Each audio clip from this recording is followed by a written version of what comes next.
The President of the United States made it very clear he wants to see me and the hundreds of people who work here fired from our jobs. Our leader celebrates Americans losing their livelihoods because he can't take a joke.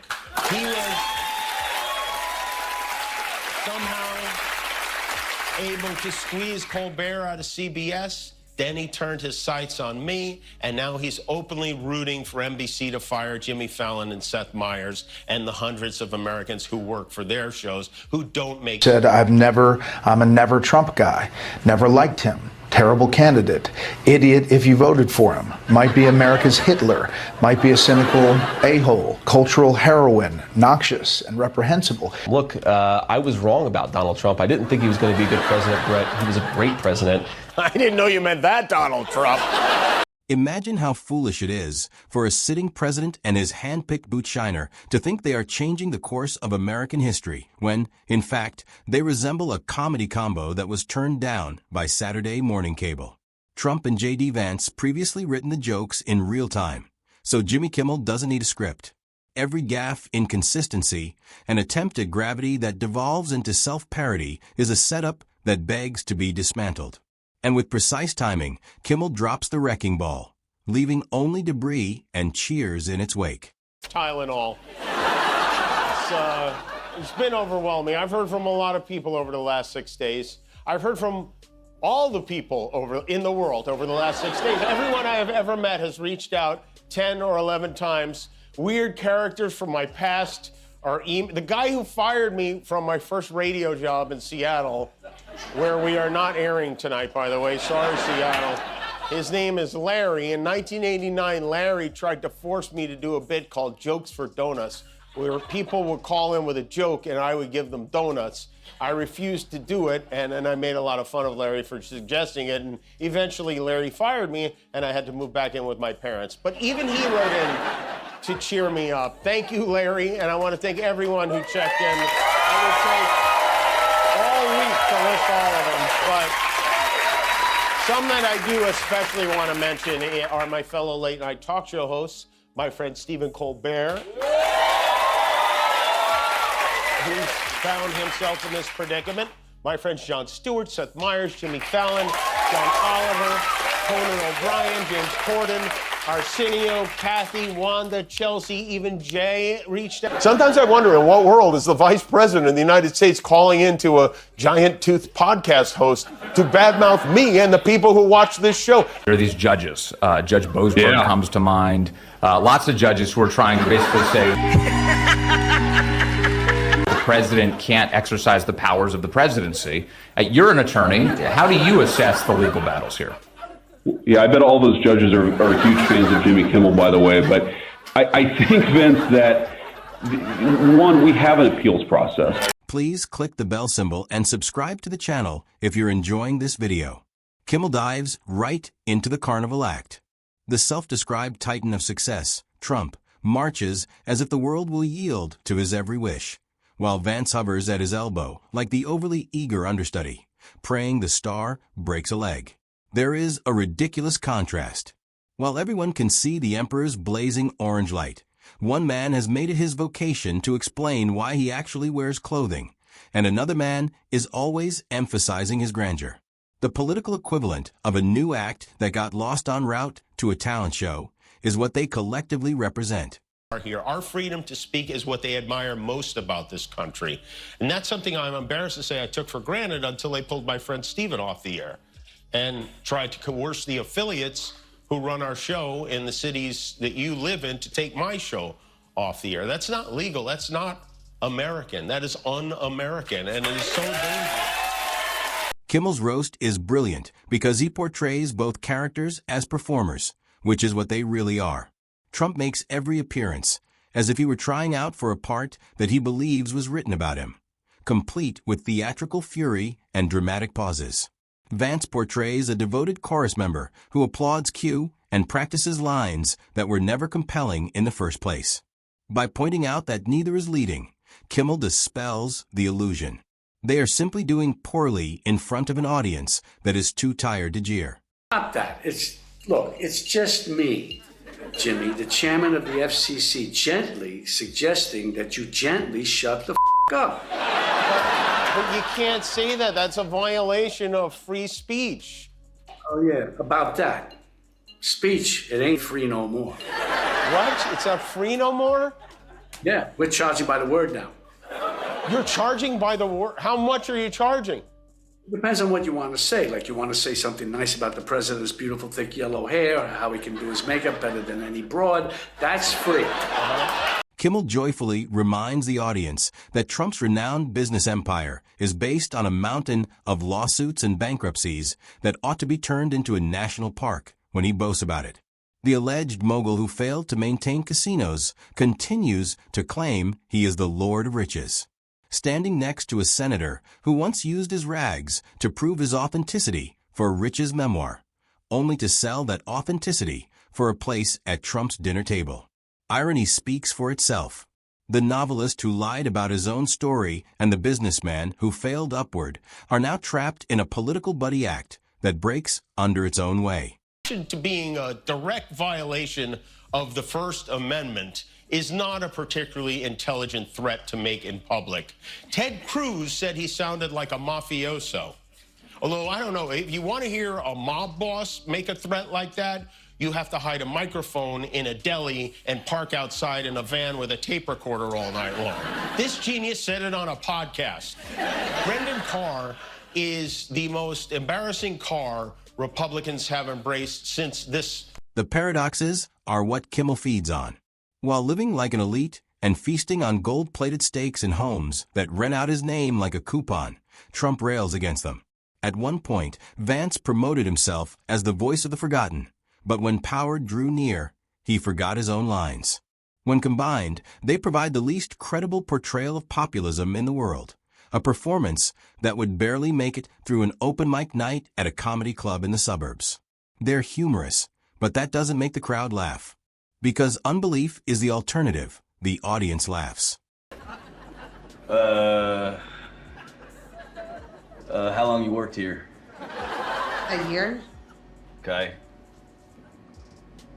Donut. Yeah. Yeah. Which donut, though? Just whatever makes sense. No pickles. Hold the pickles. Oh, well, no, I can get that for you.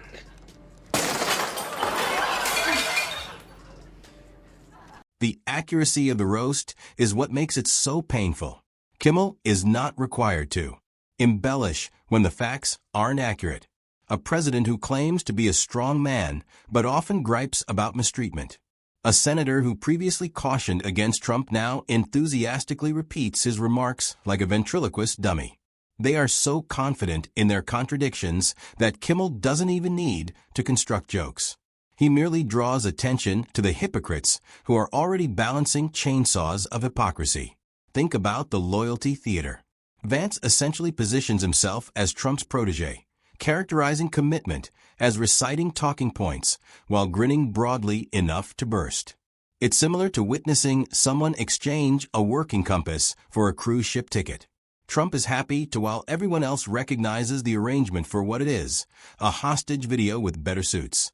Have another yes man and show him off as evidence of power. Tradition of meddling where they shouldn't under many administrations, but it wasn't always like this. There was an FCC commissioner back in 2022 who worked under Joe Biden who was spot on. He wrote, "President Biden is right. Political satire is one of the oldest and most important forms of free speech. It challenges those in power while using humor to draw more people into the discussion. That's why people in influential positions have always targeted it for censorship."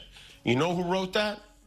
FCC Commissioner Brendan Carr. Kimmel also criticizes Trump's communication style. A president who feels that every rally is a spectacular spectacle and mixes self-congratulation with resentment in a manner that makes it seem like a mockery of itself. It isn't rhetorical. This is a live blooper reel. Like a hype man too afraid to improvise, Vance nods along conscientiously. Kimmel makes fun of a theater by pointing out how the soundtrack of complaints drowns out the purported message of unity. The transformation of the strongman exercise into a wine that may score well on the RTOR scale. When filtered through Trump and Vance, even policy becomes into material for comedies. Proposals are dispersed like a late-night advertisement. Pitches that are large, ostentatious, unachievable, and bound to shatter before being delivered. Every half-baked scheme is faithfully co-signed by Vance, who acts as if his name will suddenly turn it into law. The outcome is more about bad performance art than it is about governance. Hi, I'm Ohio Senator J.D. Vance. The mainstream media, they want you to think that I'm weird. They call me creepy, cringy, awkward, that I give people something called the ick. They want you to think that I can't order a simple donut. Trump is adamant about becoming known as a giant of American grandeur. However, Kimmel portrays him as a remnant of excess, a man who gauges success by how loudly he can say his own name rather than by accomplishments. In this farce, Vance, the apprentice, turns into a warning story about ambition bereft of moral character. History is not being shaped by him. He can't see why the numbers keep declining and is clinging to the coattails of a man who made politics into a reality show. The amusement that Kimmel elicits is not superficial. It's a weapon. He undermines the appearance of gravity that Trump and Vance are trying to convey by mocking the absurdities. Each time they make the same mistakes, it's like a hammer strike on the hollow structure they attempted to construct. Trump, who positioned himself as the maestro of riches, is depicted as having left a trail of unsuccessful business endeavors and exaggerated statements masquerading as achievements. Vance, who formerly positioned himself as an honest informer for the neglected working class, is shown to be a willing submissive who traded his apparent independence for the fleeting rush of being close to authority. Once it is repeated with a humorous cadence, it is impossible to ignore the discrepancy between what they promised and what they delivered. Was appointed chairman of the FCC by this former crusader for free speech. If we don't have free speech, then we just don't have a free country. It's as simple as that. If this most fundamental right is allowed to perish, then the rest of our rights and liberties will topple. Just like dominoes, one by one, they'll go down. That was also in 2022. And I wonder, how did that guy turn into this guy? Who would you like to see replace Kimmel on late night? Well, a lot of people, anybody could replace him. The guy had no talent. Kimmel look, he was fired, he had no talent. He's a whack job, but he had no talent. And more importantly than talent, he had no, because a lot of people have no talent. They get Every defect becomes a fresh display in a hypocritical museum. Trump's fixation, his constant need for approval undermines his ability to portray power, transforming every act of strength into an unintentional admission of vulnerability. Vance is the target of his own campaign narrative, since his alleged rebellion against the elites turns into enslavement to the very institutions he once denounced. Kimmel doesn't have to make things more dramatic. All the ammo comes from the absurdity of their contradictory, self-defeating statements. When examined closely, the mogul myth breaks down. Trump, who presents himself as the creator of prosperity, is shown as the symbol of ongoing instability instead. It doesn't distort, therefore the comedy works. Distillation occurs. The picture and reality are so different from one another that it hardly needs to be adorned. In the meantime, Vance's path turns into its own parody. The author, who before cautioned against the perils of cultural decay, now contentedly supports the very representation of political anarchy. I don't agree with many of those people on most subjects. Some of the things they say even make me want to throw up. It takes courage for them to speak out against this administration, and they did, and they deserve credit for it, and thanks. For telling their followers that our government cannot be allowed to control what we do and do not say on television, and that we have to stand up to it. I've been hearing a lot about what I need to say and do tonight, and the truth is, I don't think what I have to say is going to make much of a difference. If you like me, you like me. If you don't, you don't. I have no illusions about change. Instead of his guarantee of sincerity, he now makes awkward shows of allegiance that resemble tryouts for acceptance rather than sincere belief. The transition from critic to supporter happens quickly, and Kimmel takes great pleasure in highlighting Vance's willingness to compromise his morals in order to get a seat in the second row of someone else's circus. The spectacle becomes more about how far they've strayed from the carefully constructed pictures than it is about what they say. Trump wanted to be known as an unstoppable force, but his history is being rewritten to include extravagant stunts that fall apart when people laugh. Vance wanted to be an example of perseverance and self-reliance, but his narrative is reframed as one of surrender. The emperor is unveiled with comedy rather than rage, reduced to a figure parading in a garb that everyone knows. Rather than being a rising star, the apprentice turns into an overly enthusiastic understudy who is unaware that the play is a failure. Because it turns authority into entertainment and power into parody. Laughing is more incisive than any argument. I mean, seriously, if that guy walked into your office and told you he was there to start making cuts. I have friends who met a husband, a wife, a boyfriend, a girlfriend, who met the best man at their wedding at Turning Points USA because it was an organization of patriots dedicated to making this country the very best country that it could be. Each contradiction creates a new fissure. Trump, who maintains his position as the unshakable patriarchy, exposes weakness in every grievance, inflated argument, and unjust statement. Vance, who cultivated a reputation of independence, comes out as so reliant that it almost seems desperate. Kimmel compiles these moments into a highlight clip from the worst season ever televised, in which the purported protagonists are unable to produce anything other than comedy. Because it makes use of the most basic realities, the jest persists. These are humorous figures rather than ones of grandeur. When the president's untouchability myth is contrasted with a record that is more characterized by more show than content, Kimmel views them as actors in a play that has long outlived its usefulness, rather than as leaders to be discussed. Trump turns into the main act, who is adamant about staying on stage because he believes the encore will never end.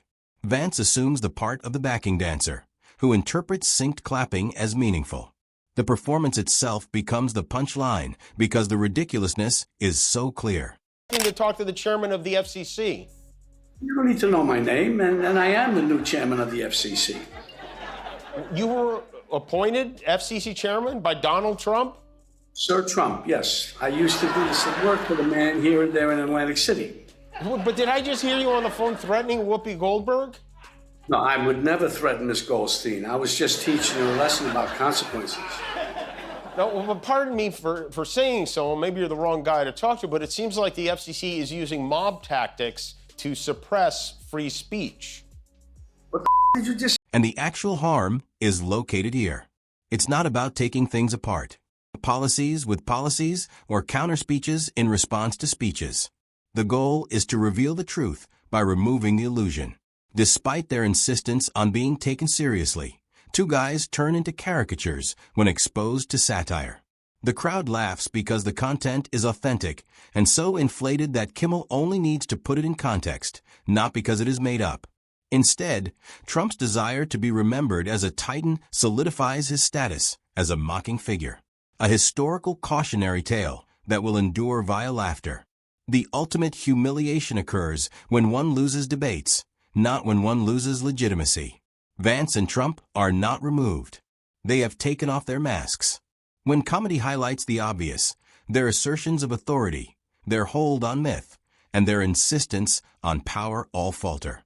In a comedy of their own devising, Kimmel makes sure they leave as unwelcome gestures after they enter the stage decked out in grandeur.